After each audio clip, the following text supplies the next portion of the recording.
সকল মেয়ে লোক একত্রে দ্বীনি তালিম করা জায়েজ কি? সকল মেয়েরা মানে আপনার গ্রামের আপনার আশপাশের মেয়েরা একত্রিত হইয়া দ্বীনি তালিম করা যাবে, কিন্তু 4 মাইল 5 মাইল 10 মাইল দূরে থেকে আসবে এটার অনুমতি নেই। স্বামী যদি নামাজি না হয় তার ঝুটা কি স্ত্রী খেতে পারে? এবং ছেলে মেয়ে যদি নামাজের বয়স হওয়া সত্ত্বেও নামাজ না পড়ে তাহাদের ঝুটা খাওয়া যাবে কি?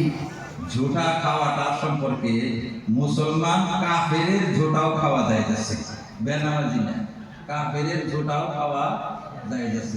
একটা কাফের মানে অমুসলিমে একটা গ্লাসের মধ্যে আদা পানি খাইছে, আদা খেয়ে দিছে, আপনি ওই আদা পানি খেতে পারবেন না, যাইছে না।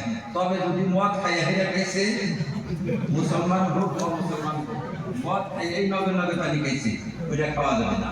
হ্যাঁ, মদ খাইয়া যদি মুখ মাটিতে পুঁতছে, খুব মাটিতে ইচ্ছা মতো ভালো করে পুঁতছে, পুঁইসাইরা তারপরে খাইছে, তাহলে ওই পানি খাওয়া যাবে।